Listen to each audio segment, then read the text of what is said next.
When the Galactic Convergence convened for its 1,000-year summit, humanity hadn't been invited, mostly because the elder species assumed Earth was still too primitive, too fractured, too loud.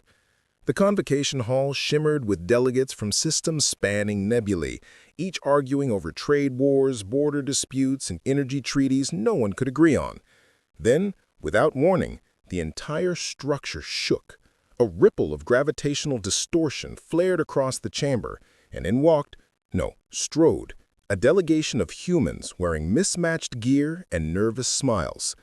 They apologized politely for the dramatic entrance. They'd had to hack a hole in space-time to attend since no one answered their hails.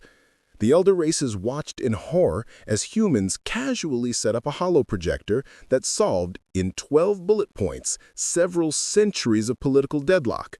When tensions rose, the humans offered coffee, which ended 3 separate blood feuds.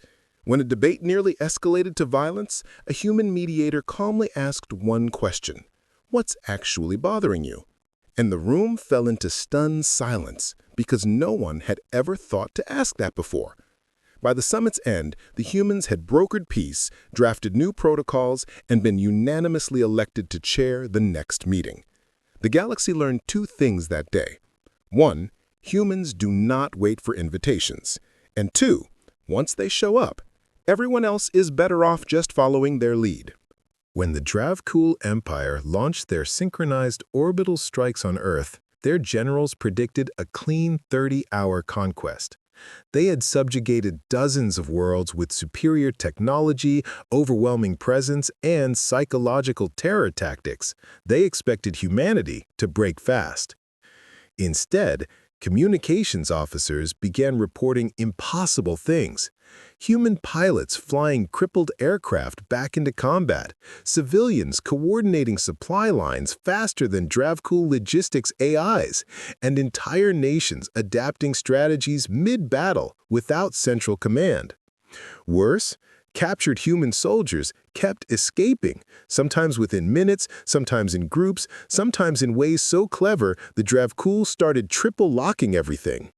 Humanity wasn't united before the invasion, but nothing unifies like an enemy who underestimates you. Old rivalries evaporated, borders melted, scientists released prototypes that weren't meant for decades. Hackers turned Dravkul ships against one another. And then humanity deployed what turned the war around entirely. Stubbornness so intense it bordered on metaphysical.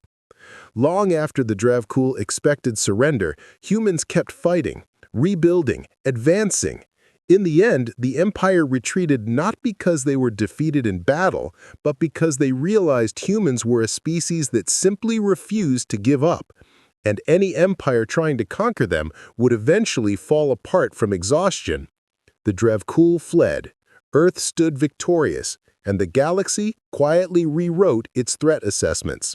Private Lynn Arden was statistically the weakest soldier in the Terran Defense Force.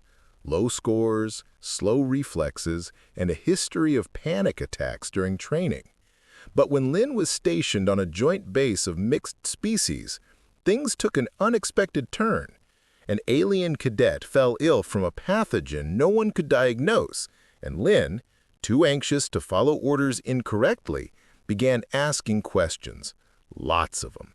Annoying ones. Questions about enzyme systems no one reviewed, atmospheric contaminants other medics ignored, and energy fluctuations the engineers shrugged off. Lynn connected dots because they weren't confident enough to assume someone else had. That saved the cadet's life. Then it saved the entire outpost. Then the neighboring colony. When an interstellar plague began spreading across the sector, Lynn's relentless curiosity pieced together the origin and solution before the experts even formed committees. By the time the cure spread, Lynn was no longer just a private. They were a symbol. The weakest soldier, the one everyone overlooked, became the reason dozens of civilizations survived. When asked later how they did it, Lynn simply said, "I just didn't want anyone to die because I stayed quiet." Generals, scientists, and diplomats across the galaxy would forever remember, Sometimes the strongest ally isn't the loudest, the fastest, or the bravest, but the one who never stops trying to understand.